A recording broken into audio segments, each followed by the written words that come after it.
Pernah tak kita berhenti sekejap dan betul-betul fikirkan betapa besarnya skala ciptaan Tuhan?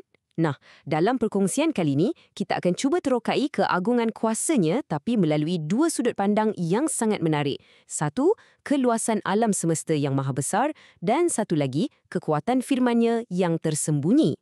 Jom kita mulakan. Ayat ni, dia macam mengajak kita untuk bayangkan sesuatu yang memang di luar kotak fikiran kita. Cuba bayangkan malaikat. Bukan macam dalam gambar-gambar tu, tapi sebagai utusan yang ada sayap. Bukan sepasang je, tapi ada yang 2, 3 atau 4 pasang.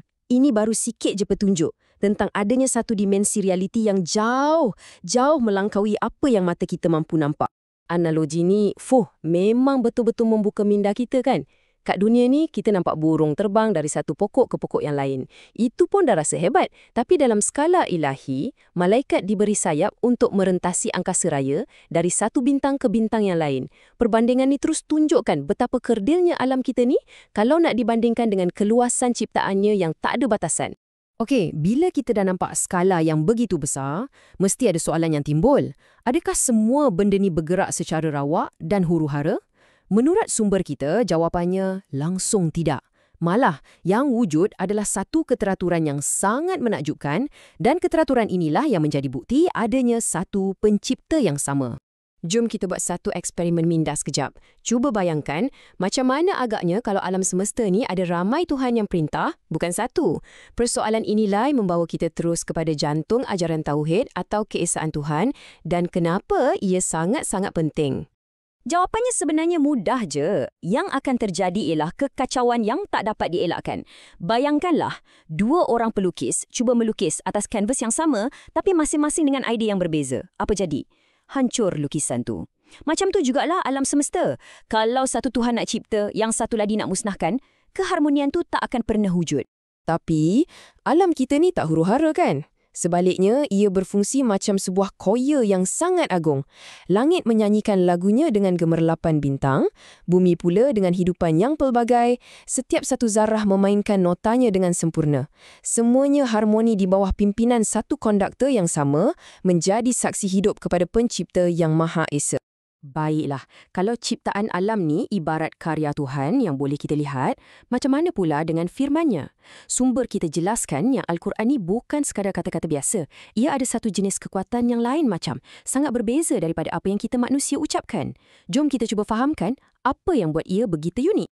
Selalunya, kekuatan sesuatu ucapan tu bergantung pada 4 benda ni. Siapa yang cakap, dia cakap kat siapa, kenapa dia cakap dan dalam keadaan apa. Tapi, bila kita bercakap tentang Al-Quran, faktor yang pertama tu, siapa penuturnya, itu yang mengubah segala-galanya. Ia memberikan Al-Quran satu kuasa yang tak ada tandingannya. Dan inilah puncanya. Bila yang berfirman itu adalah pemerintah abadi bagi seluruh alam, kata-katanya bukan lagi sekadar maklumat atau idea. Setiap patah perkataan tu membawa beratnya realiti itu sendiri. Ia bukan kata-kata tentang kuasa. Ia adalah kuasa itu sendiri yang sedang berfirman. Dekat sinilah letaknya konsep utama dia. Firman Tuhan bukan sekadar menjelaskan realiti. Ia menciptakan realiti. Sebab apa? Sebab dalam setiap firman-Nya terkandung 2 elemen penting. Irade, iaitu kehendaknya, dan kodrat, iaitu kuasanya. Jadi bila dia berfirman, jadilah, ia bukan sekadar arahan, tapi ia adalah kuasa penciptaan itu sendiri yang sedang bertindak. Metafora ni sangat membantu kita faham. Cuba fikir pasal elektrik. Kita tak boleh nampak elektrik dengan mata kasar, tapi kita tahu kuasanya tu nyata. Cukup kuat untuk hidupkan satu bandar. Macam itulah firman Tuhan digambarkan. Walaupun tak nampak, ia mengalir dengan satu kekuatan yang mampu mengubah hati, jiwa dan realiti itu sendiri secara terus. Okey, dari tadi kita dah tengok jauh keluar ke skala kosmik dan kuasa ilahi. Sekarang, jom kita pusing balik dan lihat ke dalam diri kita pula. Macam mana semua keagungan alam semesta ni dengan segala keteraturannya sebenarnya boleh terpantul dan tercermin di dalam diri kita sebagai seorang manusia. Idea ni, kalau kita fikir betul-betul, sangat mendalam. Ia nak cakap yang apa yang kita fikir, apa yang kita rasa kat dalam, kepercayaan kita, perwatakan kita, semua tu tak terkurung dalam minda aja. Ia akan memancar keluar melalui wajah kita, melalui perbuatan kita. Jiwa kita ni sentiasa cuba untuk menzahirkan dirinya ke dunia luar. Jadi pada dasarnya jiwa kita ni seolah-olah tertulis pada jasad kita. Perwatakan yang kita amalkan hari-hari selama bertahun-tahun, sikit sebanyak boleh membentuk raut wajah kita. Sama ada kebaikan atau keburukan dalaman seseorang tu, lama-kelamaan ia akan nampak juga di luaran. Malah sumbernya ada sentuh sikit tentang bagaimana iman bukan sekadar untuk ketenangan rohani, tapi ia juga boleh jadi satu daya untuk kesejahteraan fizikal kita. Satu konsep menarik kan? Ini semua membawa kita kepada satu kesimpulan yang luar biasa. Manusia ni bukanlah sekadar satu lagi makhluk dalam ciptaan, tapi kita adalah buah dan ringkasan bagi seluruh alam semesta. Seolah-olah seluruh kosmos yang maha luas ni, dengan bintang-bintang dan galaksi-galaksinya, dimampatkan dan terkandung di dalam diri setiap seorang daripada kita. Menjadikan kita ni macam sebuah alam semesta kecil.